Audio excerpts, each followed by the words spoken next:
Yes, yes. Before we get started, I just want to thank all you listeners for keeping the show going and growing. Please, wherever you listen, do me a favor.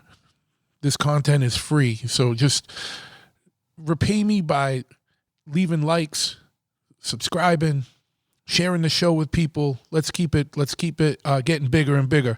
So, wherever you listen to it, leave a review, leave likes or stars or whatever it is, or write up a review. I know on Apple you can write up a review, and share the show with people who you think might be interested. Even if you think they might not be interested, you'd be surprised at how many people end up becoming interested. All right. So share it. Thank you. Definitely want to give a big mega double shout out to the Patreon subscribers. And if you want to be more supportive of the show, check out patreon.com/bigtruth. There's different levels of patronage there that all come with their own exclusive benefits and whatnot. So check it out, patreon.com/bigtruth.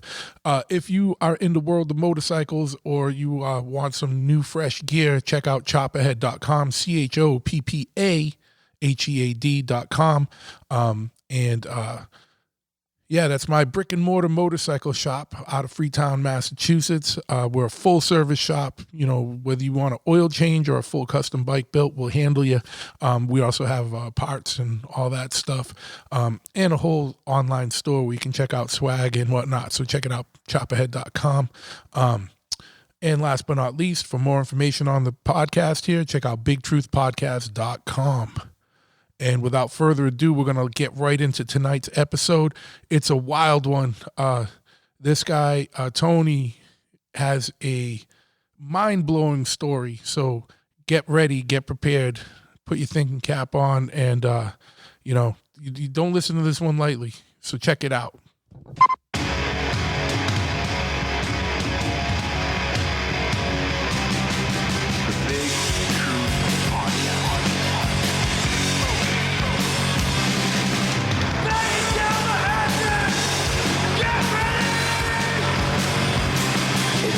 Sequence start. 6, 5, 4, 3, 2, 1. We have a liftoff. Yes, we have liftoff. I want to thank you for tuning in to another episode of the Big Truth Podcast. It's episode 112, and I have a special guest with me today, Tony Rodrigues, who is an author, and he does a whole host of things around several topics that we're going to get into tonight. So just, he's got a fascinating and mind-blowing and interesting story and background, and that leads into the work that he's doing today. So without further ado, I want to introduce Tony. Tony, how you doing, bud? Hey, I'm doing really good. Thanks for having me. Yeah, no, thanks for coming on, man. I know you got a lot going on, and you have another meeting to get to later. So why don't we just jump right into it? For our listeners who might not be familiar with your background and your story, it involves there's a lot to it. It's a very textured story that involves a lot of kind of things that our people consider to be fringe things, like topics like Illuminati or satanic cults or secret space programs, mind control programs, alien abduction, things like that. So we're all wrapped into one. Just one just horrific story, man. You know what I mean? For one person to kind of go through and live through. So I didn't mean to cut you off there, but yeah, I don't know. Why don't we just start from the beginning for listeners that might not be familiar with your background? Why don't we just, get into it from the beginning? Like what happened to you? And then, down the road, then after we'll talk about like how you came to remember all this and the work you're doing now. But why don't we just start from the beginning? Sure. I almost feel bad when I'm telling this in front of people that have never heard anything like it before. And because I know their first reaction is going to be, outright skepticism, like, yeah, right, this guy's crazy. But in the years since I recovered my memories, and I'll get to the story later, but I've done nothing but drum up evidence. Everything that I've gone to check out, I went to places that I remembered, hoping that it wasn't true, that I would get, something that would give me another reason to think that I remember the things I do. another sane reason. But the fact is, the way I remember it keeps checking out, and there's a lot of tangible evidence around what I've remembered. So, long story, and so long story as short as I can get. But not to, before you jump into that. So the things that you remembered weren't things that you would have known, right? Because they involve places that, That's right. And I've documented it. Like I remember living a life of basically 20 years. I was abducted. So I had an ET abduction experience, and I lived for 20 years in black government programs and eventually sold off into the secret space program, the infrastructure off-world that our government has. And not only it's not really our government, it's more like the corporations that supply our government with technology. They have colonies off-world throughout our solar system, Mars, the Moon, Ceres, around Jupiter, Ganymede. There are many places in our solar system that are already colonized that have some form of human presence on it. It's just all secret. It's in these projects. I was in 1982. I went to school with a kid who said, my dad's an Illuminati. What's your dad do? We didn't get along at all. And his dad came in and judged the science fair projects, and he pointed me out to his dad. And that was a Wednesday. The following day, Thursday night, I believe it was April 15th, 1982. I had a UFO outside, and I had gray ETs and a reptilian ET in my room, and they picked me up and carried me off. Now, but before we get into that, like, I don't want to just poo-poo over the Illuminati, like, a piece here. And for anyone who's listening, who's going to, like, huff and puff and, like you said, like, be like, this guy's, like, it'd be weird if you didn't. It'd be weird if you didn't. But listen, this is his testimony, his experiences, and don't go through life doubting anything. How do you know? You know what I mean? No, you don't know. So listen to it with an open mind. But I know I remember hearing something from before, a little bit more about the Illuminati piece with that kid that involved a little bit of psychic stuff. Can you give me a little more background and why that kid didn't like you, and then kind of like what happened from there? Well, I was in the talent back then, and they still have this program here and there around the United States, but back then I was in Willis, Michigan, was where I was growing up, just south of Ypsilanti, Michigan, southern Michigan. And kid came to school, and we had something called the Talented and Gifted program, the TAG program.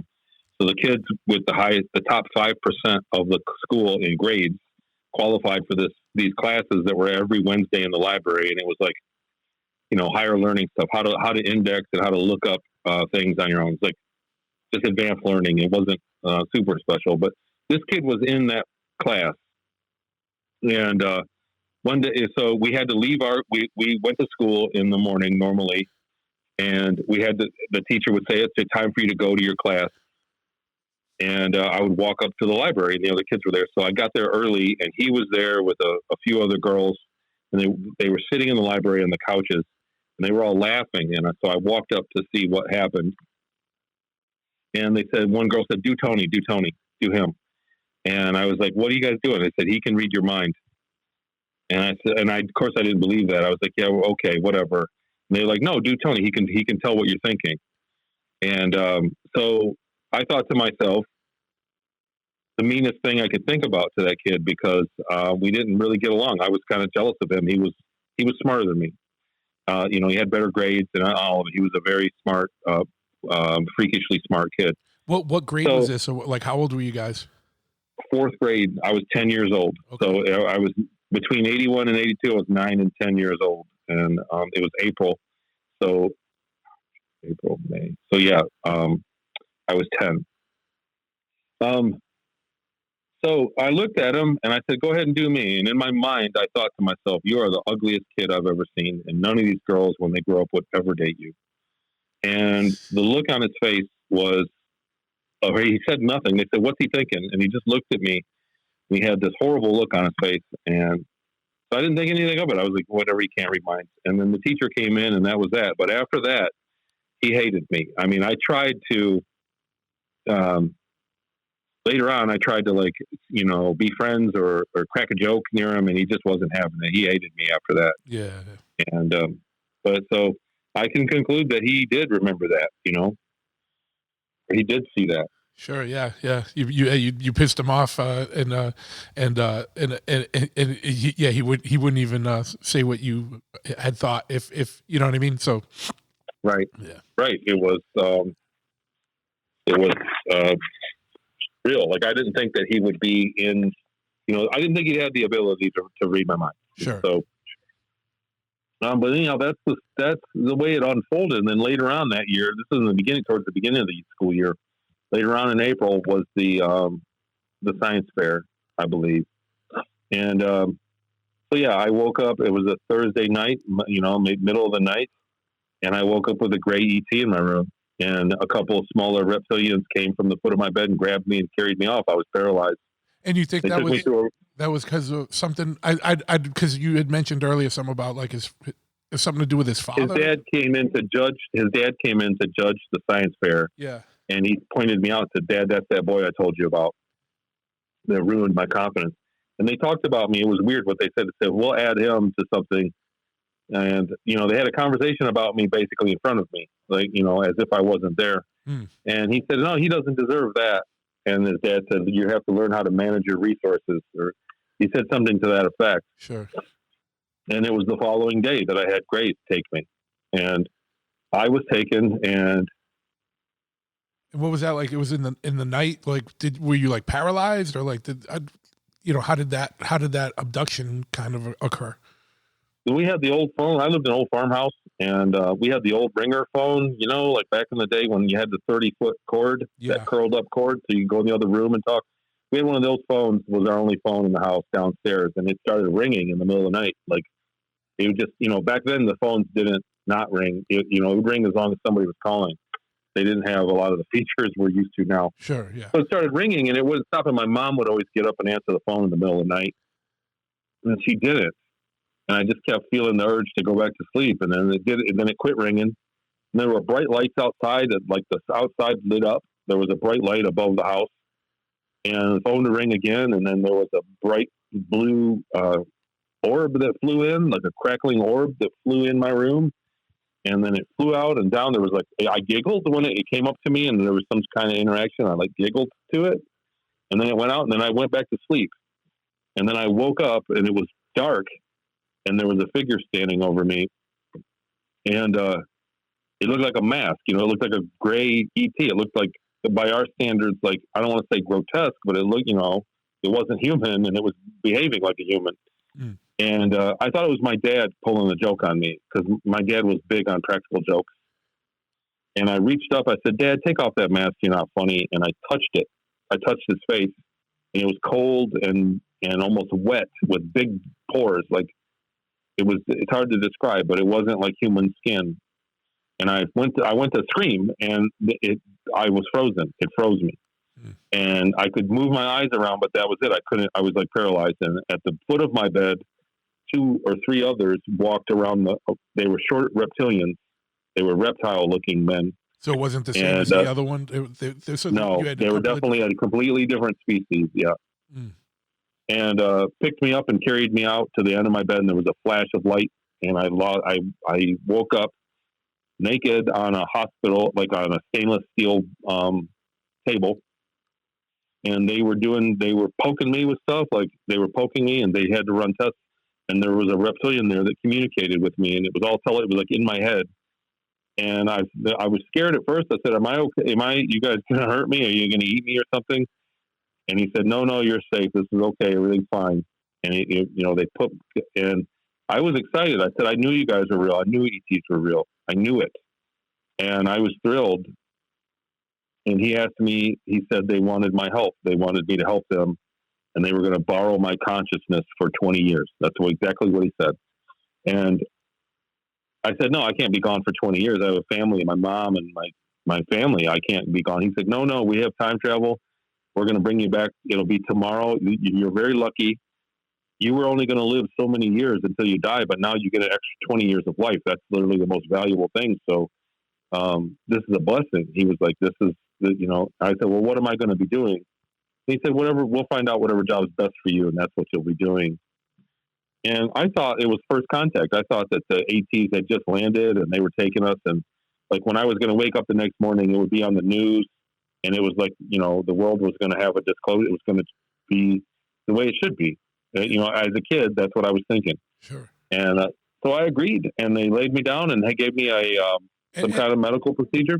Yeah, and they were selling it to you as you know, this is going to be great. You know, like they were spinning all the positives of it, right? Well, exactly. I mean, how many people, if you said, look, you're going to have a job, you're not going to get paid, but you're going to live 20 more years and you're going to be on a spaceship. You're going to be able to fly in space. And we'll bring you back tomorrow. You won't miss a day. Like how many people would say no to that? Yeah. Right. Exactly. So I did, and they gave me a procedure and I went under and I woke up in Kern, California in one of the offshoots, like a hidden version of the Grill Flame Project Grill Flame. And I've dug up a lot of information around that project and what they were doing.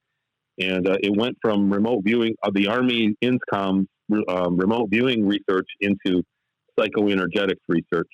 So they had us kids. They believed he told us we were clones. I had no memory of where I came from, what happened. I woke up with complete amnesia. That was my first stop on the 20 years. And he put us through basically your standard MK Ultra trauma-based mind control program mixed in with both remote viewing and psychic experiments that they were running on us. They were having us go out of body. They were having us remote view things. They were having us find targets and trying to control everything, every aspect about it. But they were torturing us too and making us watch the same movie over and over, like subliminal programming movies that have cartoons and then terrible things like, you know, animals being butchered or scenes of war of people getting butchered. And then it would go back to like Disney cartoons and it played over and over again. And they gave us drugs.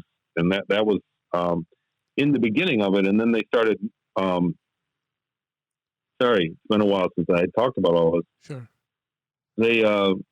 They started giving us sleep deprivation. And after that, I kind of lost all track of time. But looking back on it, with everything that I remember that I've been able to piece together, it was basically from April of 82 to December of 82.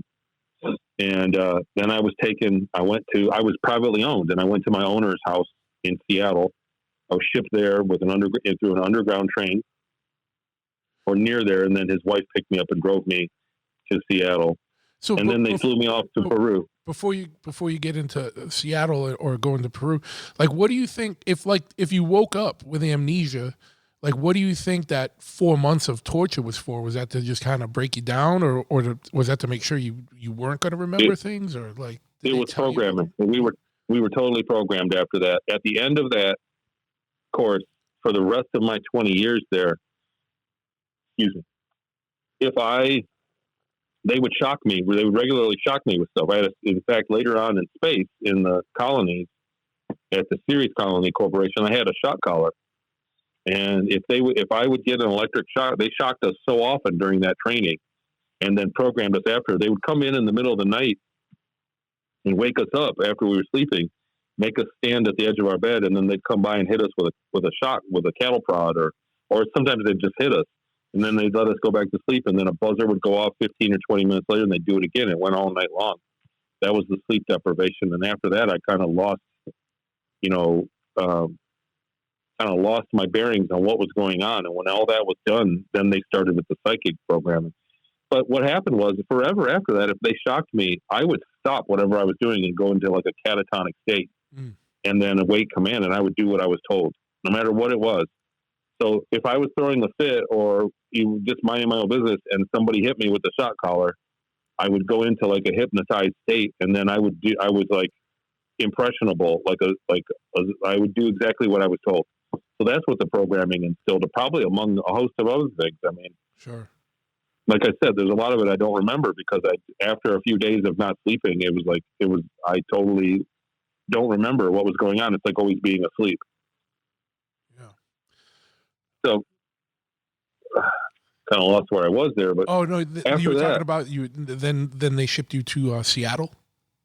to Seattle for about a week, and then he had his own plane, and he flew me to a place called Puerto Tawantinsuyo, Peru, in the jungles, like a river town in the Madre de Dios area of Peru. And they dropped me off, and the people there was only one guy that spoke English, and he ended up being stuck with me, like my handler. And they were shipping cocaine paste from there. This is in '83, so I got there right after New Year's in '83, and they were bringing cocaine paste, or like the I don't know the process, to be honest, but like a part of the cocaine process. They were bringing it on the river, and they would bring a little bit at a time. And when they had a plane load once a month or so, then they would fly a plane and ship it to Santa Marta, Colombia. And they lost one of the planes. The plane before me crashed, and they lost it. They never found it.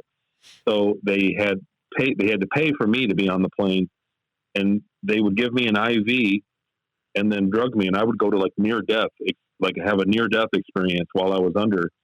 But he said that other people would talk through me, and they were getting info like what the weather was like, if they're off course, if the police were there waiting, or all of it. I was like an early warning system for them. And we would take off and head across the state of Acre. And right when we got into Colombia, he would give me the drug, and I would lose consciousness, and I would wake up on the runway when we were offloading, when they were offloading the stuff in Santa Marta. So I was out for 4 or 5 hours. Then we fly back, and that was it. I lived in a little shack, and by the end of I was there two rainy seasons, so 2 years. And by the end of the time, he had a clipboard with questions from everybody in the village that they were going to ask me. Like he was selling whatever, like a psychic service for that. And so it got to the point where I just wasn't good at it. I was getting sicker and sicker every time they put me under, and I was going through puberty. And so they shipped me back to Seattle, and I lived there for another 2 years, 2 summers in Seattle, one of the islands near Seattle, for that billionaire. And we were being used. He was throwing political parties for political fundraisers for local politics.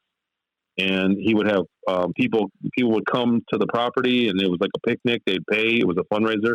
But then at night they'd leave, and there'd only be 100 people there, and they were raping us. There was myself and six or so other boys, and they would come and go. The boys would leave, and it was like a foster care home, a big house on a big private property that was fenced in. It had a wall and a gate, and we were being used as sex slaves at that point. We were being, and they were military people that were coming by and getting us and taking the boys away to other parties. And I was there until, I want to say 85, 86. It was 86. We got up every morning and did calisthenics, and they kept us starving, so we'd be skinny, low body fat. We had to do calisthenics every morning, and they gave us a little cup of pills that to take, and they changed the pills one day, and I got sick from them. Like I'm naturally very allergic to codeine and some other things, and that's what was happening. They gave us these pills, and I started getting sick, and I said, "Can't we just go back to the old ones?" She said, "Nope. If you can't handle these, they're going to sell you to the military." That was the exact verbiage. You're going to be sold to the military. And sure enough, about 2 weeks later, that's it. She took me and drove me to behind a big store, like a shopping center store, by the garbage dumpsters. And there were 2 guys in a big box van there, and they injected me with something. And I was put out, they knocked out, and I woke up on a craft on a way to the back of the moon. That was where it was like, it looked just like an airplane on the inside, only it was like super wide. Like airplanes have maybe 12 seats wide at the big ones. I mean, this one had 20, 30 seats wide in a row. And we could see the wall would turn into a window, and you could see we were actually flying to the backside of the moon and into a base. And there was a guy next to me that was in formal military dress with a hat and everything. And he said, "You're going to be good for me, right? I'm your chaperone." He's like, "You're my responsibility. Right there's a bag if you need to throw up." And They took us there, and it was another round of the same. The base there was both humans and gray ETs, and I got another round of programming, less painful than, and then I got a round of surgeries too. Like I had all kinds. They kept taking me and performing surgery on me, and not telling me what was going on. So I was getting operated on every day for a while, for a substantial amount of time, a week or two. And then being programmed to not have fight or flight response, to just give up my life. They were programming me to be like a suicide bomber. And they tested us and then put us on another ship and flew us to Mars. So that's where the next stop. So for people listening that never heard any of this before, I feel your pain. I know it's got to be hard to live, hard to swallow, but we're not even talking about any of the evidences that I've been able to put together, which is quite a bit since then. Yeah, let's get through the story and then talk about some of the evidence stuff, for sure. Well, I mean, real quick, without detailing everything, and there's a lot of it in my book, I went to Mars, and there are indigenous beings that live on Mars, like large insects, large insectoids, and they were territorial, and they took me when we landed. They put bags over our heads and put us on a smaller ship and flew us to a forward base. Everything on Mars is underground. A large city there, and then there was a forward base that's like the size of a school, maybe underground, five levels underground. And when I got out there, that's where I was stationed, and it was a base that was the size it could fit like 200 people. But there were only 50 there because it had been overrun at some point and was close to a contested area by the insectoids. So they were running an experimental program to try to have minimally trained and minimally equipped support soldiers for the soldiers that they did have. They were trying to match the numbers of the bugs. The bugs just could have numbers, so they wanted to have more people around. And we actually hiked on the surface of Mars. We went out hiking, and after three trips out, we were engaged, and we lost a couple of the guys, got killed by those bugs, and so they canceled the program. And I'm skipping a lot right here on the Mars thing, of course, but they canceled the program, and we sat around for the better part of 4 weeks, maybe about a month, where we did nothing. We just sat there. And myself and 12 other guys that were like me in the same program. And then they flew us, a ship came and got us and flew us to a bigger city, an underground city, which I believe was called Ares Prime. And it was a big dome. They were domes that were under the dirt. It was see-through. You could see the dirt on the other side of them, but they were underground. And on the inside, they looked like shopping malls. They were very, very fancy and very modern architecture. And they took me there and plugged me into a school, like a form of school. It was a computer. And I would go to school every day, and it assessed me to see what job I was good for. And then it trained me. I ended up in skilled labor as ship maintenance. And I got trained, and that was maybe, I really don't have a good idea of how long that took, maybe 6 months, maybe 3 months. And then they shipped me off to Ceres Colony, a place called Ceres Colony. And so that's a dwarf planet that's in between Mars and the asteroid belt in our solar system. CERES, for people who don't know. And I got off, and that's 250,000 people living inside of that dwarf planet, all underground, cities and villages underground, all connected by train.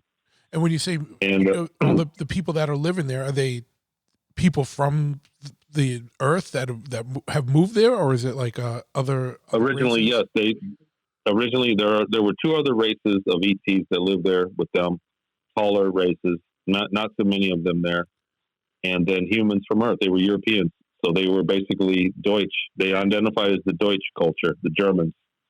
And the architecture there were plenty of places, towns that were very old already. They were probably 50, 60, 70 years old. There was rust and wear on the architecture, so they were old buildings built in these big caverns. But I was there and I did ship maintenance. I was on what was an old submarine, or two submarines, I think, put together. And converted into a spaceship, and myself and two other guys we did maintenance. I couldn't even tell we were moving. There were no windows to look out of, and I would take a train. I would get up in the morning. I lived in a barracks with thousands of other guys. It was looked like a prison, but we could come and go as we wanted as long as we made it to work the next day. And I'd wake up and shower and get dressed, like a assembly line situation, and get breakfast. And then trains would take us. Trains took most of the guys to the mines. They were mining out places to build new property there. Most of the labor there was doing that. And he would take me to the hangar, straight to my ship, and I would walk down the umbilical into the bottom deck of the ship with the two other guys, and they'd shut the door. And you couldn't tell if the ship was moving or not. We were flying in space, but I had no, at that point, I had no knowledge of where we were or what we were doing. But and a computer would tell us what to do. There was a screen that would say, I had a number, say you number so-and-so, go here and grab these tools and return. Now go to this junction and pull the cover off and return. And you would make all these trips back and forth and do the maintenance. That ship got old and got decommissioned. Best I can figure, I was on that ship for about 8 years, 7 or 8 years. That was my job, and it was like Groundhog Day. And then I was promoted to cargo engineer on a newer ship, and I actually got to sit in on mission briefings and look out the window and have an idea. And we went all over the place. I was in charge of counting cargo and seeing how much room we had available for new cargo. That was my job, was generating that report. And we went all over the galaxy. We went to nearby galaxies. There are natural phenomena in space that could allow our ship to go to other galaxies and return in the same day. And we would leave in the morning, we'd come back at the same time. And so they had a shorter day on Ceres, I think 20 or 21 hours. But because of the flight time, and then we'd leave at 7 in the morning, we'd be back at 7 in the morning. And because of that, I would have extra time to work around in the barracks area. And, the days went longer, so that it all works out at the end. Like, I know I'm going to lose you guys. Talking about time travel is terrible. And a lot of people are thinking, well, where were your parents at with this?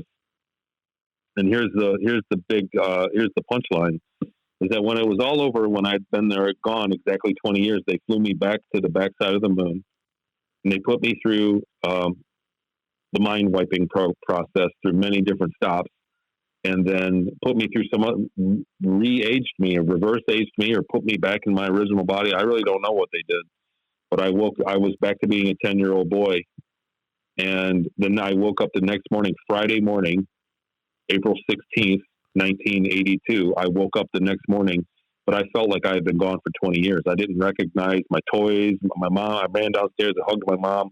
It was like being gone for 20 years, but I didn't have those memories. Those memories were erased. A couple of weeks after that, I remembered the first 30 minutes, the initial abduction. I always remembered that. And it wasn't until 2015 I got an MRI scan in my head. I was having headaches, and they gave me an MRI scan. And about 10 days after that, I saw the Randy Kramer interview where he explained how they can take people in a time dilation for 20 years and put them back. And I went, oh my God, that's what happened. Because I had all these memories, little bits and pieces of memories of being out there that didn't make sense. It wasn't a dream. It was a memory, but it also was a long time. And I thought, when could that have happened? There's no way I could have been gone long enough to have a career. And when he explained that they take you for 20 years and put you back, they put it in, kind of layman's terms. I went, oh my God, that's what they did. And I accepted it. And then all the memories kind of came pouring back. So since then, I've gone to the house in Seattle. It exists. So imagine waking up with memories of living in a town that you've never been, and having intimate memories of where the town is, what the store is, where the ice cream is on the shelf in the store, and going there, and it's all exactly how you remember it. That's what happened to me. So I've been there. I've been to Seattle. I've been to the Inyukern place where I woke up, where they had the trauma-based mind control, and I found the funding and the paperwork around the people involved with that. I found a lot of people, and few people have contacted me. I've done episodes in Peru, in South America, and they've confirmed some things I've said about the town in Peru, like when the Plaza de Armas got built. The other thing I said was we flew over the Okator crater. Are you there? Yeah, I'm here. I'm listening. Okay.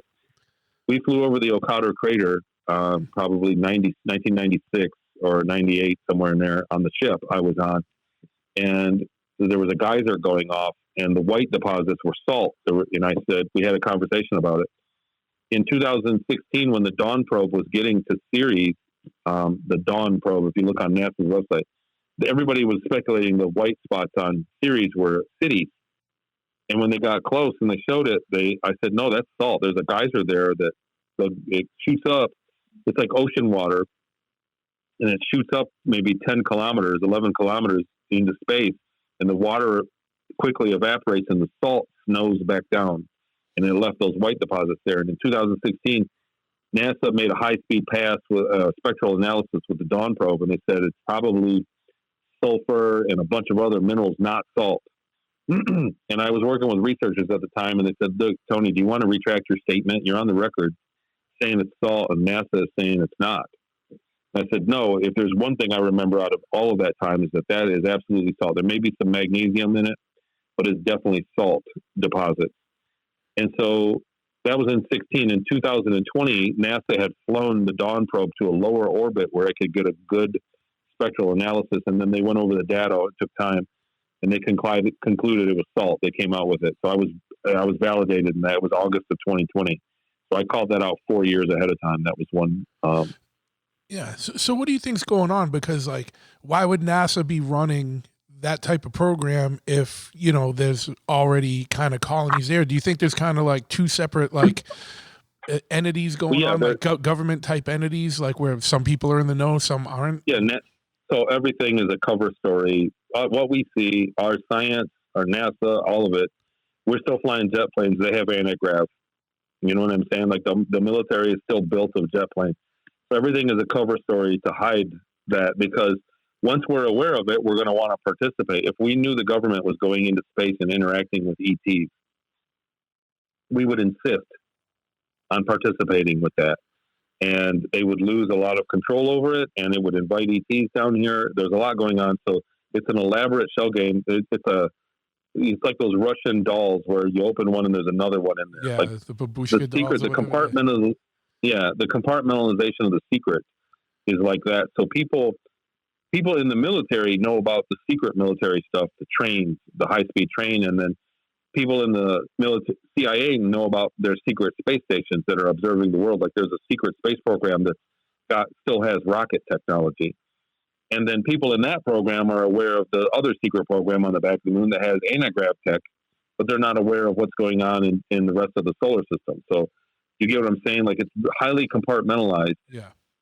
And probably not by us. It's probably the ETs at the top that are running the whole thing anyway. So, and just to go back to like, there's a lot to unpack with your story, and you said you went back to Seattle. Now, obviously you went through a couple of traumatic years there, being basically a sex slave. And I thought I heard something, was it, am I getting you confused with someone else? Was there like a kind of like a satanic cult element to the Seattle story? Yeah, no, the guy in Seattle was a practicing Satanist. So I did witness ritual human sacrifice. Okay. And I witnessed they would tie us up and feed us. They had a flour that they would grind up like mortar and pestle, and they had wine to it, and they would feed it. They would make us drink it, and we would like trip. And they would do a little seance around us and they would use incense burners and put a cloud above us, and we'd see stuff in the clouds, and they'd ask us what we saw. Mm. So, yeah, no, he was definitely a practicing Satanist.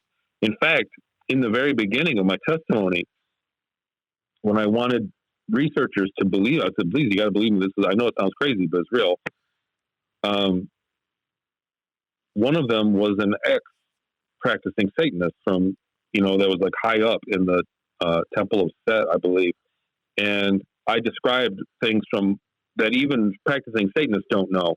Like at the lower levels of it, like they do a ritual that's not what the guys at the top are doing or how they're doing it. And I described that, and one of the researchers was aware of that, and it was what confirmed, my story. That researcher said, look, there's no way he could know that. Mm. There's absolutely no way he could know. There's only a handful of people that make it, and we all know each other. Everybody that has that information knows everybody that has it. And there's no way he knows what's going on in these rituals like that. And so that got me kind of to the next, you know what I mean, to the next level where I eventually got interviews and went public with my story. So sadly, and I'm not proud of it, but sadly that was one element of thing that panned out that was proof of my account. Yeah. Now, when you went there in Seattle, when you went and revisited, have you confronted any of the people that were involved, or was it just No. So I'm not going to poke the hornet's nest for one. I don't say that. I have the names. Yeah. And there are people still alive, and that's like I have turned them over to researchers, and it's been a long road, man. It's been 8 years, or coming up on 8 years that I've since I got my memories back that I've been talking about. I've been through. There's been a lot that's happened. Sure. You know what I mean? But I have shared their names with people where it matters. But I don't publicly say it because they can start suing me. B, they can send people to come and do bad things to me. So I'm not that I'm protecting the names, but I'm just not mad about it. I think it's more important for people, for your listeners. I think it's more important for them to know that this happened. Yeah. Rather than try to get revenge on people that I'm not going to get revenge on anyway if I try. So, and if anything, I found that when I do interviews to a new audience, a lot of people listening go, "Oh, wow," not a lot, but like a fair percentage of people go, "Wow, I think that's what happened to me." Like people don't know about the 20 years and then waking up the next day. Like if you think about your standard ET abduction, people tend to go, "Oh, we saw a craft, and then it was light, then I saw a being, and then I lost consciousness, so the lights were out, and then we woke up. There was missing time. It was like 2 hours later, and then I still feel weird. I don't know what's wrong with me. Something's different." But I just went on about my day. It's like you could have been took for 20 years and lived a whole life, and then they put you right back. You don't know. That's the level of technology we're talking about. Like we need to know about this stuff to get ourselves up to speed because, I think we're not far from having a disclosure. The government's telling us about UAPs. Like it's coming, man. The check's in the mail. Yeah. Now, when I definitely want to touch on that, but when you said you were out there and the humans that you were dealing with that was military, but also a culture, a Deutsch culture. Like when did they how is this like a just part of the thing where it's like people left how long have they been out there, you know what I mean, that's what I mean. I know if you go into World War II era Germany, they were doing a lot of weird research or research into space stuff or communicating with aliens. Is that World War II era people that have been out there, or is it longer, or is it further back? Well, they had their own version of history. They were very proud of their history. They really had a lot of their artwork, on their money, were scenes from the 30-Year War in Europe. Okay. The 30-Year War was in 1600 till 1601 to 1630. They were proud of that. Yeah. And that was their motto. We did it with horses. They believed that war was humans against an ET influence, like an extraterrestrial with technology, and that they won. So they were proud of that. And that's a whole form of history that we don't know anything about, Sure. But I think that they were World War II era people that went up there. I think that's how old the colony was, 1930s was when they first got there and started building into it. So it seemed like, from what I remember, that. And then they had replica European towns, an entire replica of a European town inside these giant caverns that they had found. Some other species had built had started building inside Ceres millions of years ago. That was the story I got. And the door, they had a hangar door that they didn't build that opened up to the hangar system that was inside what is called a cold trap, inside a crater, inside another crater. So you couldn't see it when you flew over, and there was a big 1,000-foot tall doors that they would fly the ships in. And there was a giant hangar area, 19 kilometers long was the hangar. And all these ships would park in little stalls. And,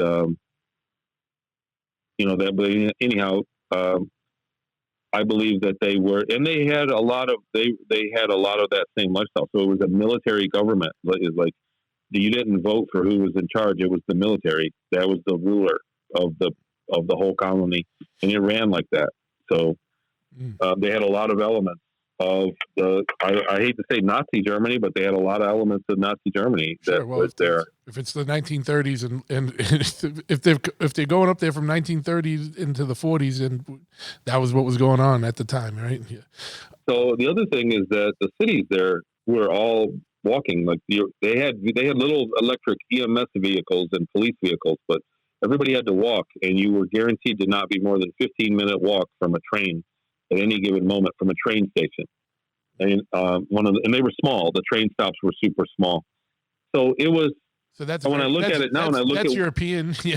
That's a European. Yeah. Well, that is the smart city thing. So now I look at this push for smart cities. Like that was the lifestyle. They had, there was money, and they had facial recognition systems that you would pay with. Like all that was going on. And this is in the 90s when I was living there, all through the 90s. And did and I noticed you say you use a lot of metric system terms, and you're an American. So is that something that was like ingrained in you, like being out there? Like they were in the metric system exactly. Like, so I am an American. I think in imperial. Like I see things in miles and temperature and stuff. But while we were up there, it was the metric system. We were using the metric system. Damn it, the metric system won. Well, for them, I mean. Yeah. I'm just playing. I'm not trying to make light of anything. It's just, but so, now you've come into, we're going to get into disclosure and things like that, but like when you were out there, you came into contact with various, alien races, like where they, and you were basically out there, you were working kind of like pretty much as like a slave, right? Like you weren't getting paid, or there was no. I did get a small paycheck after a while. Like when I was a cargo engineer at the end of it, I got a small paycheck. It was in francs. They called them francs. But it was, $20-$30 a week. It wasn't much. It was just my position that they took a vote and said, let's pay these guys. So that way I could buy a train ticket and go and explore. Like I had time, I had a bit of freedom, and that got me out of the barracks. So I didn't have to get put to work doing laundry or something. So it was, but when you with some of these other races, like the non-human races, like what was your interactions like with them, and in general, what are they? I don't want to say benevolent or malevolent, but is there like are people are they getting along, or is there like a war against humanity, or like something like that planned, or like was there anything like that you came across? From what I remember, we look at the food chain. We think we're at the top of the food chain. Humans right now, we think that we're the smartest top of evolution on the planet. And the reality of the cosmos is that there are many other higher beings above us, or higher forms of evolution, evolved humanoids, and below us.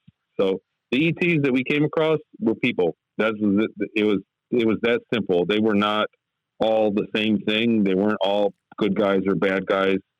Like I said, I got stuck when they flew me back to the moon and put me back in my 10-year-old body. And so I spent a couple of 3 or 4 hours with a reptilian and talking to him. And he was just a normal person. It was just like anybody else. I mean, if you go to the doctor, if you go to the hospital, and then somebody, you say you get a male nurse and he walks you around, you guys are just kind of shooting your breeze about what you do. That was exactly what happened. And he had a wife and kids. He went home to his planet at the end of the day. He was in the equivalent of his 20s, of his age, which he explained was different. His planet was bigger than ours. And he had a sense of humor. He was funny, and he was a normal person. And all of the interactions are the same. Like ETs are just people, and no matter where they're at in their own evolution, they're just like us. It's the governments that are dealing with each other, or the organization, the elites that deal with each other, and that gives the perception of evil or good, for that matter. Because I really don't believe in either one. I don't believe. We have been conditioned our whole life. All of us have been conditioned to believe every story, every bit of media. It always has a good guy that's always good. He's always going to be a good guy no matter what, and he always does good. Or the bad guy is always going to be a bad guy, There's no forgiving them. That's it. It makes for the good story. And so we're trying to graft that on to ETs now that we're starting to learn that they're real, now that they've disclosed how many exoplanets there are and that there's UAPs. The normie, the normal person that never thought about it before, is starting to entertain the thought. And they're going, are they good or evil?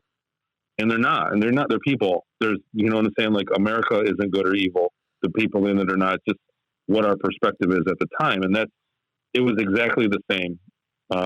There were advanced ones. They did have a scale that, the Ceres colony had a scale of subhuman, human,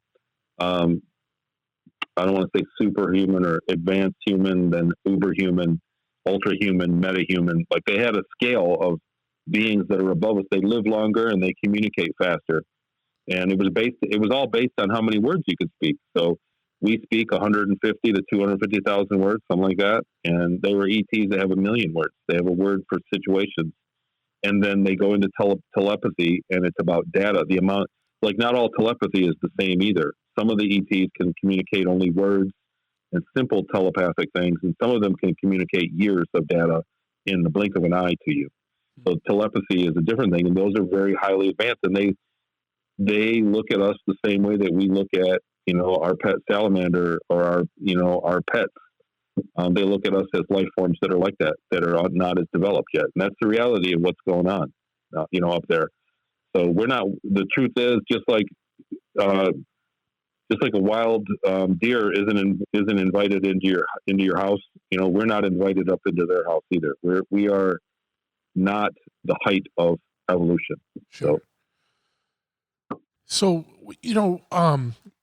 I know you kind of talked quickly about Mars, and you were in some kind of working in a military fashion or like a fighting fashion. Like, was that the only time there was like kind of strife or like a conflict while you were out there? Was those years you're on Mars? Like, what I'm getting at is the ship had missions where I believe we were in combat. I was in cargo engineer. I was in maintenance for the one ship. Yeah. And I think that ship was in combat many times. They just never told us about it. I think at the very end of it was a combat thing. Yeah. And the other ship we were in, we had tense situations. We were in combat-like situations. So it's kind of the Wild West. Like, a lot of people don't want to believe that, and everybody wants to think that when you get into space, it's kumbaya. It's like all these beings are super advanced, like angels, and beings like that are out there. Races like that are out there. But the reality is that it's nature. And so the same thing that you would find in a forest or a jungle, the same, you might come across a fuzzy animal or a predator. Space is the exact same way on a larger scale. It's exactly the same. So is there any kind of like, because you hear about these like different federations or this and that, are there any kind of like, not governing, but I guess, for lack of a better word, like governing bodies or associations of yes, things tons. going on up there? There are tons of them. So the other thing that I think that we've been conditioned to believe, the thing that's different that I see that's different from my testimony, what I remember from everywhere else that we hear, is even people that are in the community, we only talk about stars that we have names for. Like, I was visited by ETs last night. They were Pleiadians. Yeah. I was visited they were from Arcturus. That's not the case. The ETs can go to the other side of the galaxy. So if they're a Pleiadian, they also have real estate elsewhere if they can travel space. So it's vast. 7 out of 10 stars has an Earth around it. That was the number that I remember. 7 out of 10 stars, and there's billion stars in our galaxy. So it's 4.5 billion stars, or am I saying that right? Is there 400 billion stars in 400 billion galaxies? And they're all accessible. They can fly here and fly home for lunch. It's an instantaneous form of travel. It's not like Star Wars or Star Trek where you're waiting all day to get to the next star where you're going. We're traveling. We called them bridging instead of portals or jumping. They called bridging. Okay. And so that's the technology to go to another star system. It's instant. So we are being visited by ETs from other galaxies. Could be any of a billion worlds in another galaxy or in neighboring galaxies. Billions. So the number of species that are traveling out there is literally unimaginable, and they're all interacting. So you're always coming across new forms of, existence, new ETs. They're never gonna catalog them all or get to the bottom of it because it's so vast. And so these groups that you talked about, like the Federation, yeah, there's many of those. They band together. If you don't have a sponsor of those groups and you wander into space, you could be victimized. But if you go there and you represent an entire, 10,000 worlds with military power, then they'll think twice before taking your ship or, taking you. And so these exist, but I'm saying that the reality of space, the reality of the exopolitical situation in space is much more grand than anybody really gives it thought of. Yeah. And so what do you think the end game is now with like this kind of like increased kind of push towards disclosure? We got, congressional whistleblowers, we got, New York Times talking about things and, and kind of everything that's kind of going on now. Cause I mean, like literally we're in the thick of it. Like at the moment we're speaking, like, we have military contractors that say, yeah, we have craft and they're not from this world. And there's all kinds of stuff going on. What do you think kind of the end game is here, or how imminent do you think disclosure is? And I think that there's an ET plan for disclosure. I think the ETs came through and said, look, you need to disclose to these people. Yeah. And they're scrambling to get in front of it. I think people have been ruling the world working for an ET group for thousands of years and using limited amount of technology to stay in charge and to monopolize the world's resources. I think ETs have been plundering us all along, that our world is basically a colony. And the people that have been working alongside those ETs want to maintain their power. And so they're having one thing. And then other people that are aware of it in these programs want to have disclosure in a different way that doesn't enslave us. And for the last 6 years or so, for the last 7 years, probably, we've been seeing the bubbles come to the surface of them fighting below the surface. These people have been fighting to try to get ahead of what's going to happen. When these wars that are breaking out in the Ukraine, there are many things around the war that are probably related to a disclosure event. And we're going to see banking hiccups coming. We're seeing things happen. And so one side wants to have a disclosure and be in charge, and the other side wants to have disclosure and be in charge. And so that's kind of the holdup right now. I really believe that those whistleblowers that have come forward in the Capitol hearings and talking about UAPs, I think they've done so at their own risk. I think there's a lot of people that would still love to shut them up, and they still ponied up and did it. So I'm happy for them. That now that people don't see the UAP admission by the government for what it really is that academia has to now figure out how antigrav works. Like, all of our professors in the colleges, they say, yeah, whatever, there's no UFOs, there's no science behind it.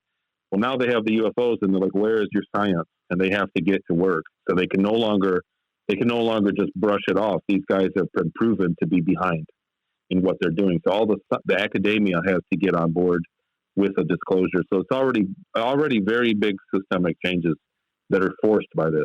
So, and we're going to have to swallow it slowly. So there's no quick disclosure either. I don't think we're going to get a disclosure. We're going to get ETs and this and that, but I'm sure it'll be a watered down version of the actual reality of what's going on.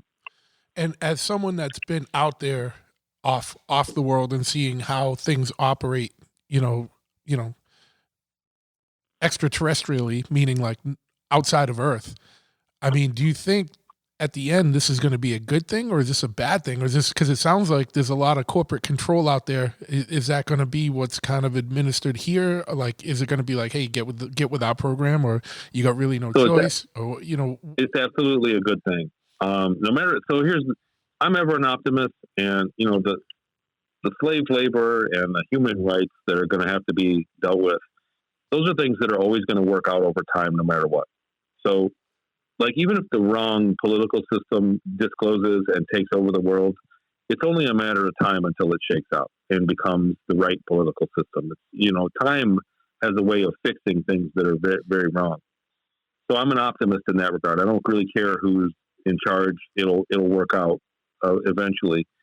But for the everyday person, like, most people are unaware of how much we've been robbed. We get robbed by the system, by the elites that are, and they're enjoying space travel. They're up there already. The elites that around the world. There are people among us that have access to space with this technology. So the health will be, the medical science will be advanced.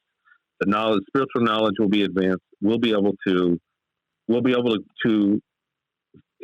expand into the next level of our own evolution, and we can't do that without space, because that's really what we are as part of a big community. It's like it's going to have the same effect as somebody that was abused and locked in their basement, never saw the day of light in the neighborhood, a kid that grew up for many years and then all of a sudden let out to be free. Like that, it's going to be that kind of effect on us. We've been held, we don't realize it, but we've been held prisoner for thousands of years from space while it all happens around us. So that's going to be the effect on society. We're finally going to be let free. And we don't have to go to space. We just need the knowledge of what's going on up there, so we can get a better read on what our own existence and where our place in the cosmos is. People, we are living a lie right now. We're living a consumer lie as we go Christmas shopping, and we're unaware of what's going on up there. I think if you looked up to the stars and saw other people up there, and looked at all the stars and thought there's billions and billions of people up there and around all those stars, it would change the way everybody thinks. Yeah. I mean, and it would have to change the way people think, like pretty quickly. I think it would. You know what I mean? There would probably be a little, I don't know, lack of a better word. Like if it was just rolled out tomorrow, like, hey, this is what's up. There would be. Yeah, people are ready. Yeah, I think people are ready, but there's people that aren't. I think there would be people that would, like, literally, it would, there'd be like some like psychic dissonance, a psychological dissonance. Oh, there'll be a lot of people but that's with everything. But I think it's a piss poor excuse to say, mankind isn't ready. People will lose their lives. Oh yeah. Well, it doesn't matter what you do. If you make any change to the entire world at once, people are going to lose their lives. That's how interconnected we are. People indirectly lost their lives during the pandemic, not from the disease or any vaccine for anything like that. They lost their lives out of circumstance. There were people that died because they couldn't get care, or they couldn't work, and they couldn't get their subsidized money, and they start, you know what I'm saying? Like, yeah. We have so many people in so many different crevices of life that any change is going to result in that. But I think everybody can handle ETs, and I think deep down inside we already know about it. You know what I mean? It's like we're born kind of thinking about ETs.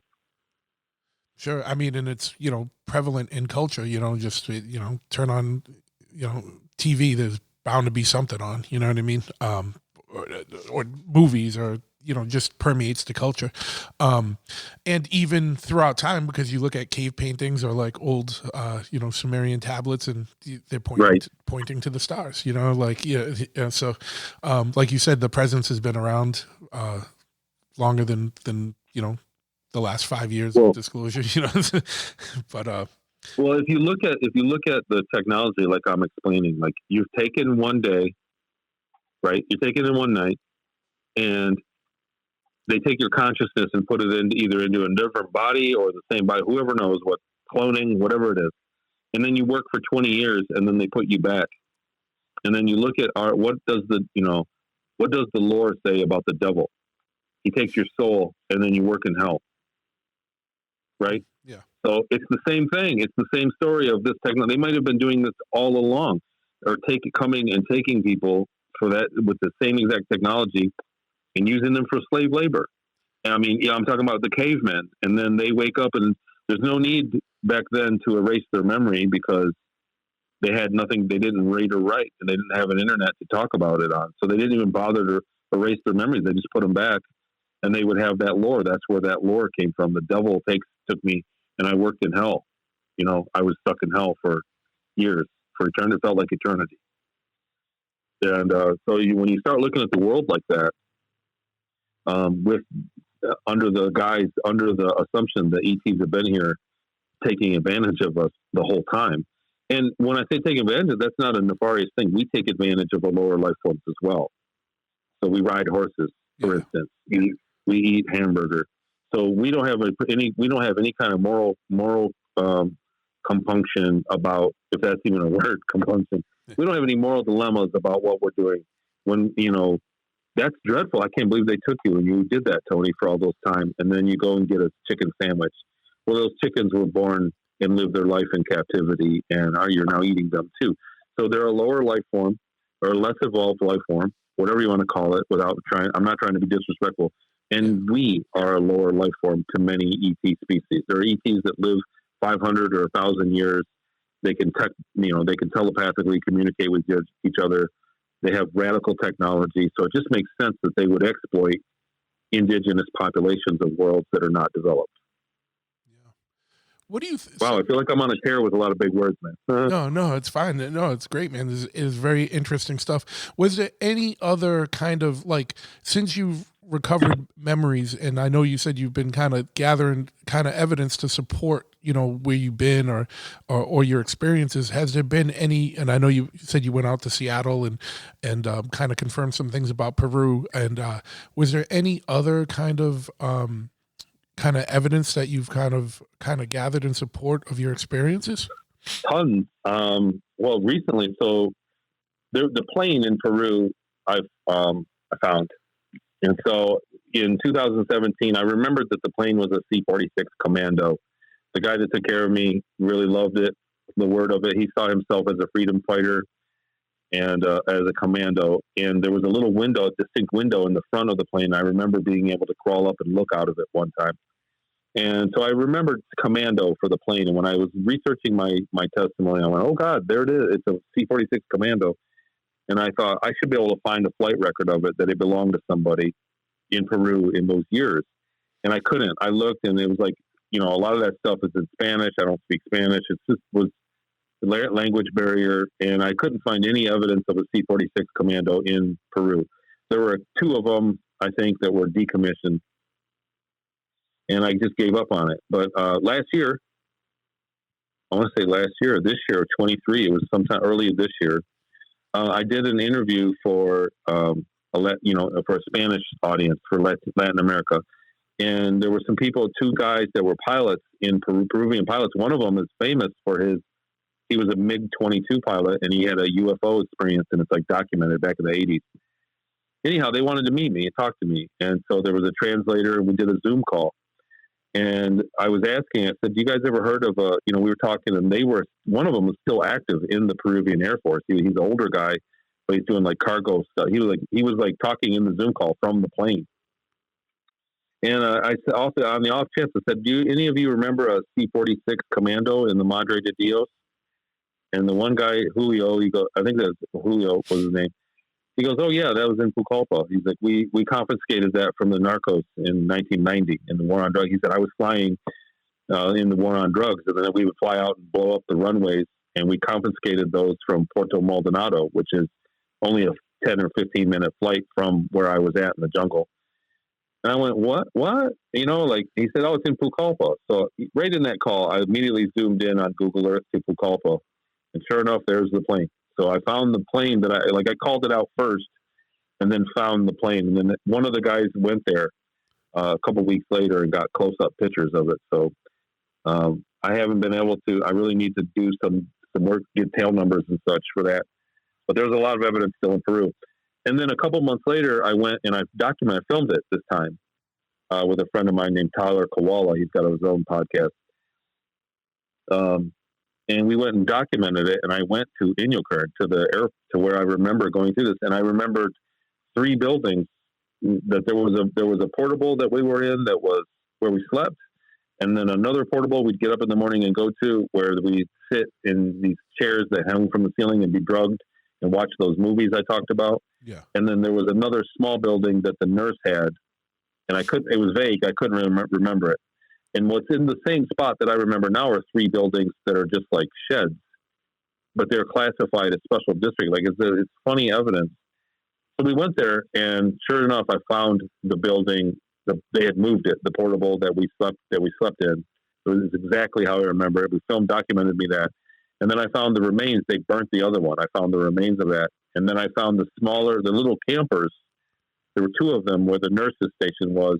One was the cooler that had our food and everything, and the other was like for, the first aid area, like a makeshift hospital for us. And so all those buildings are still there, and it was exactly how I remembered it. There was a lot of memories that checked out. So these are things I went on the record saying before I ever went there. It's provable that I've never been to that place in my life.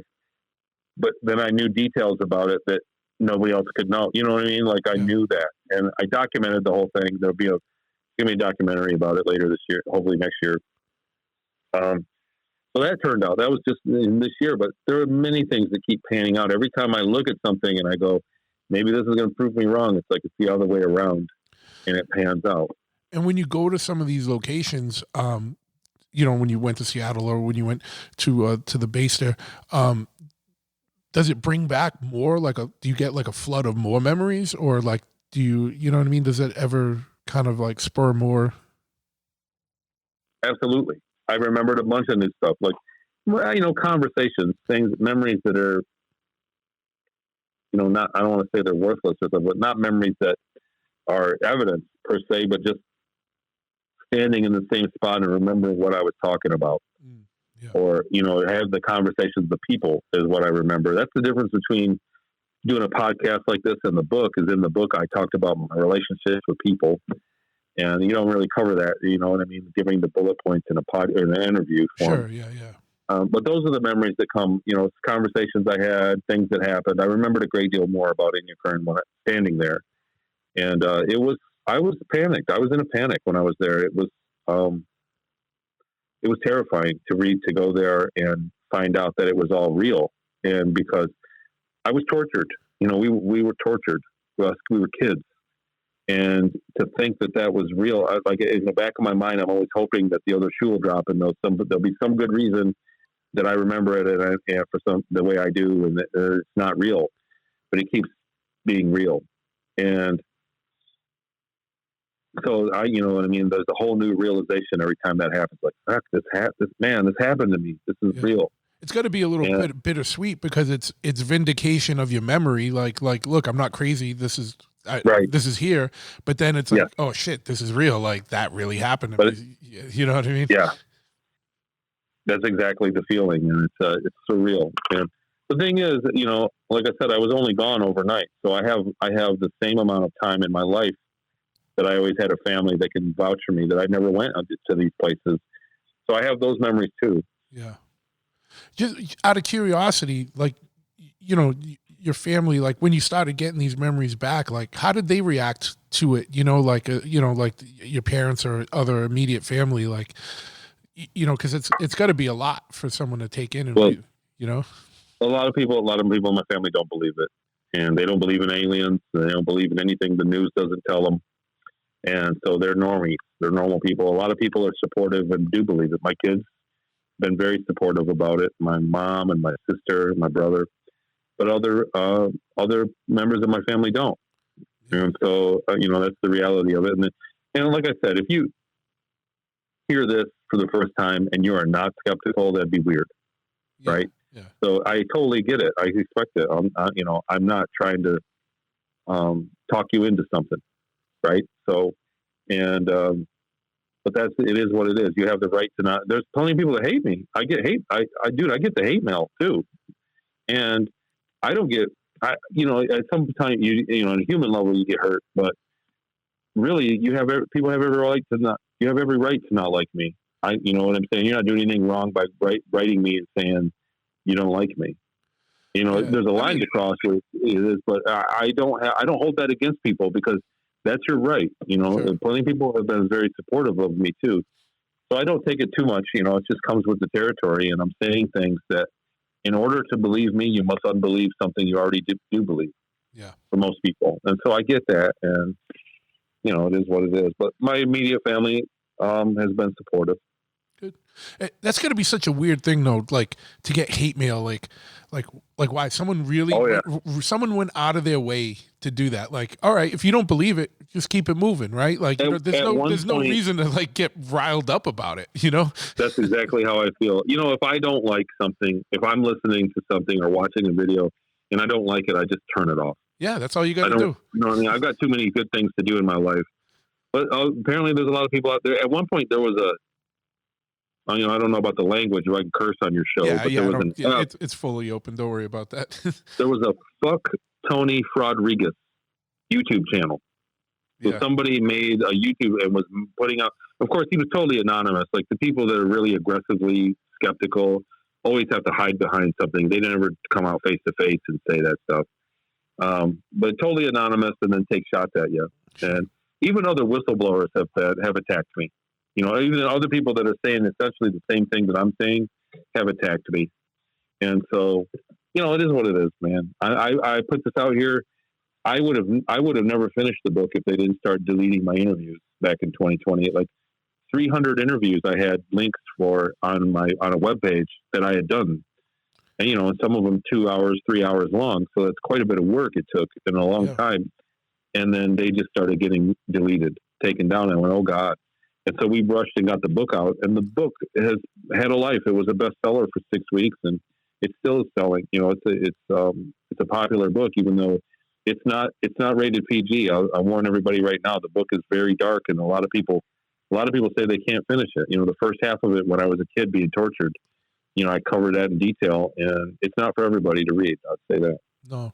Now, has there been any kind of have you been, I don't know, like, you know, when your videos were taken down, was that like mysterious, or was that just like YouTube or one of the other companies saying, oh, these violate something or other and they come down? No, totally mysterious. There was no rhyme or reason. It was just they started disappearing. Yeah. And was no note. Like, they were for other people. So there was never my channel. Sure. I had a few things. So I did have a Vimeo. I have a Patreon show. And that's where I do, right now I teach remote viewing and I teach remote influencing, things that I learned in Inukarn from that research facility. When I researched it, I really found a great deal about, you know, the documentation and the early ways on how they do remote viewing. So I teach it. I've been very successful class.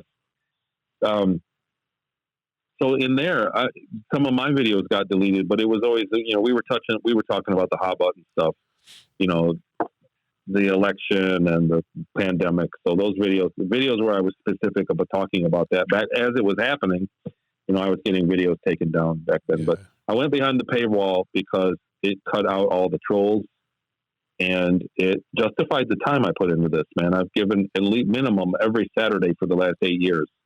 And most of my week nowadays is talking about this on podcasts like yours and in my own show and doing these groups. So, you know, a $5 paywall is minor. Sure. Yeah. Have you and definitely we'll get links to everything, and I'll have that all in the show notes too for people to check out. Like if you're driving and you know you don't have to remember it, just go check out the show notes later, and there'll be links to everything to get in touch with Tony and all the stuff he has going on. But have you been contacted by any kind of like agency or like representatives of any of these programs or anything and been told to like shut up or like, hey, you know, you might not want to talk about this stuff? Or has there been any kind of blowback like that? No, I haven't been told to shut up about it. I have been contacted by people that you wouldn't believe, you know. I have been contacted by some things that were hard to believe and but real nonetheless, like organizations that are out there. But for the most part, they've let me be. And I've been told that my book is that people in the programs read my book, that people in the Pentagon and in in these research programs and people high up in the Navy, like aircraft carriers, that my book is, you know, in the upper military and in the black world, that my book is well known. So I've been told that. Yeah, I mean, and so, you know, I know you have some coursework where you help people who might have been through similar circumstances. Yeah. And how has that been a pretty successful thing for you? And has it been helping people? Well, you know, what I do is I look for common denominators from what I remembered and from what other people say. And so when people are telling me their own experiences, I'm looking for things that they're not aware of that others have said. And that's kind of, gives me some proof to work with. And then I just try to give people, point them in a direction. What happened was when I first went public, I was getting, a few emails here and there, but it went berserk at some point. And I had a few people that scheduled to talk to me and were abusive, angry. Yeah. And so that went behind a paywall, and that eats a lot of my time. You know what I mean? I'm not all about making money doing that because I don't advertise or anything, but I put $100 on the paywall there, and I still get a few a week, 2 or 3 a week. There are people that when they see an interview, they go, man, I've been through that too. I need to talk to him.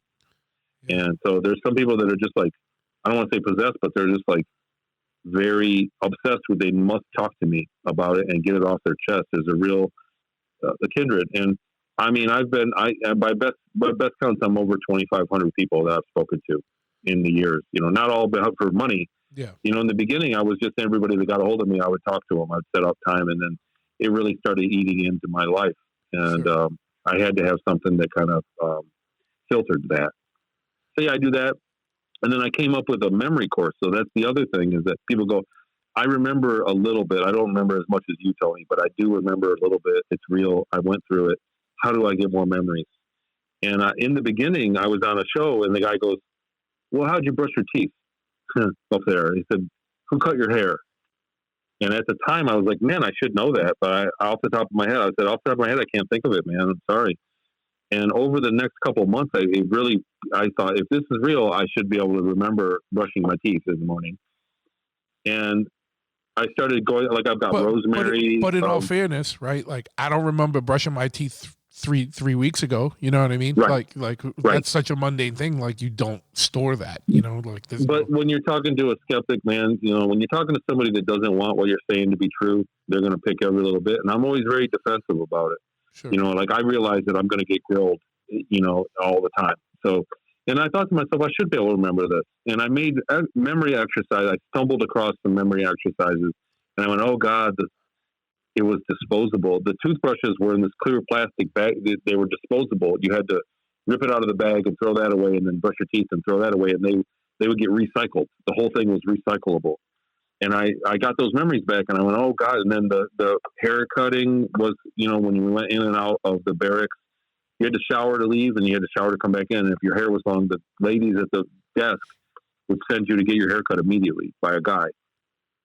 And that memory, those exercises, I put into a memory course. It's like $40, and I don't make any money off that, but it's like $40, and it's on somebody else's Teachable, and it's like an hour or 2 hours. I forget. It's been so long, but it tells you how to do those exercises, and it works for any long-term memory, not just being an abduction. Sure. But if you want to remember more about what you were doing when you were 15, you can use the same exercises and expand on a vague memory that you already have. You can expand it and get more out of it. So that's an exercise thing that I did. That's on the website. Everything's on TonyRodrigues.com. There's a link to it. Yep. But recently, just only in the last 6 months or so, I've been doing the remote viewing group, and it's been pretty amazing. We're not doing it super seriously. Like, people aren't doing remote viewing for 8-hour sessions kind of thing. Yeah. We're just doing it really quick, haphazardly, half hour once a week, plus the meetings. And then we're getting absolutely stellar results. People are literally drawing pictures of the targets. It's amazing just to see. Everybody can do it. And I keep researching new ways to do it. And in fact, that's what I'm doing after this. I have a remote viewing class meeting. Okay. After this. Yeah. And I know you got to go to that, but like a last question, what do you think is like, because the reason why I was asking about like you talking to people and kind of helping other people with this stuff, like how big is this, do you think? Like, is it like the 20 and back piece? You know what I mean? Like how many people, are getting taken and done through this? And is it only people from Earth, or are they taking people from other planets or beings from other worlds and doing the same thing? Like my interpretation was that it's all the species, other species do it too. Yeah. It's life extension. It's adding another 20 years to your life, or 40. Some people have the genetic, and it's genetically, there's a genetic marker that not all of us have. Not everybody can do it. So I came up with a number, conservative number, maybe 50 million, 70 million people globally have been taken in this program. I did the math on the size of the building, and with 4 ETs in the room that did 2 or 3 guys a day. I did the math around the clock, and it was like, 50 million people over the last 10, 20 years would be easy for them to take. And when you talk about 20 years of labor from any of those people, that's a significant financial value, Sure. But it's a big thing, man. I mean, like I said, I think most people would say yes if they were offered it. Say, you're gonna work. We're gonna give you 3 hot in a cot, and we're not gonna pay you anything, but you're gonna live on a spaceship, and then we're gonna bring you back, and you're gonna wake up tomorrow, and you'll have lived 20 extra years, and then you'll live the rest of your life out. You'll be healthy. What do you think of that? Will you do that? And I think most people would. Yeah, and is it only?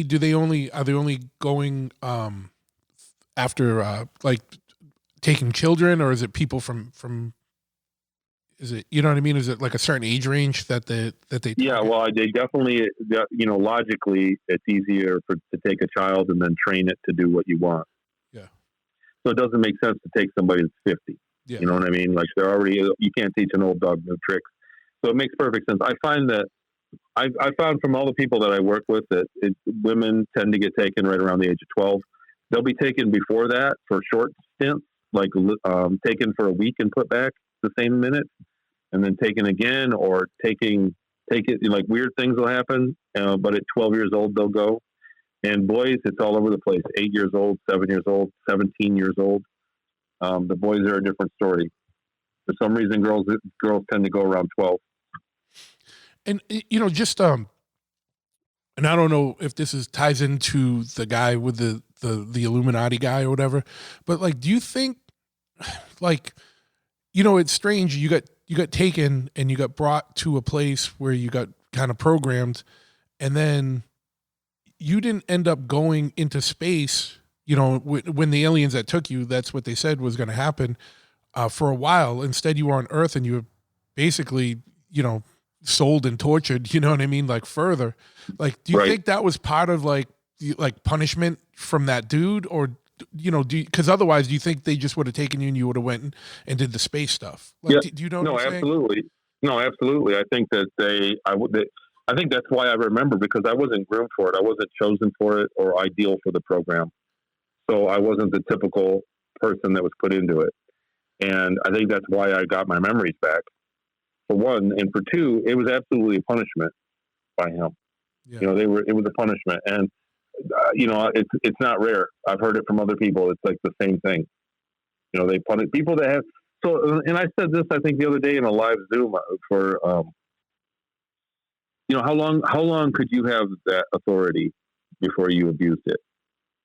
Yeah. How long before anybody listening, and everybody likes to say that they're righteous, but if you did this day in and day out for 10 or 15 years, if you had the ability to take anybody out of your day-to-day life on Earth and put them in a program and to do whatever you want to them for a few minutes before they go off to their work assignment, and then they would never remember it, and they would wake up the next day with no memory of it, so no harm, no foul. Like, how long would it be before somebody that cut you off in traffic and pissed you off?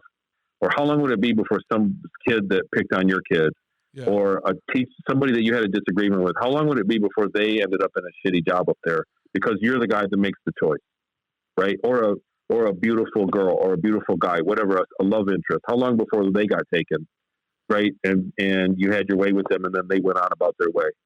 So, and then on top of that, to have ETs come and say, look, we're going to give you this super technology, but we need slaves. We need 100 people that we're going to do experiments on, 100, and we'll give them back in 20 years, but they're going to be raped and beaten and hard labor. But we're going to make all of your spaceships 10% more efficient.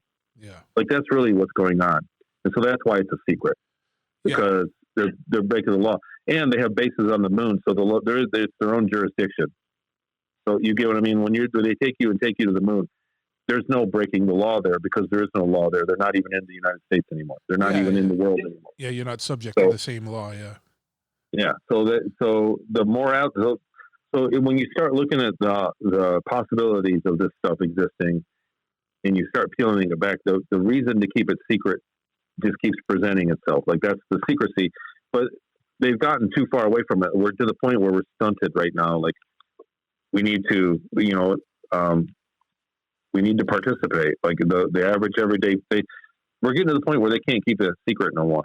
Yeah. We're getting advanced enough where guys we're 3D printing now. So pretty soon guys will be able to roll out of their garage a telescope that can find life on other planets. Our technology is getting to the point where they have to either get rid of it, put us back in the Stone Ages, or come clean on it. Yeah.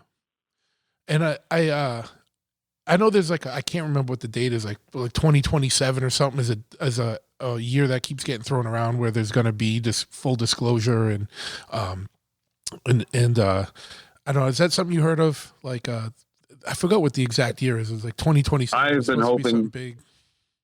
I've been hoping for disclosure for every year since I got my memories back and saying, "Oh, it's coming up, something's coming." Well, that's going to be a vindication for you if there is, right? Like, there's going to be definitely. Well, I'm sure that they'll present new experts. Like, I'm sure they'll try to steamroll right over guys like me. But I think we're going to get some major developments in 24. I think this year has all the ingredients to be a very progressive year.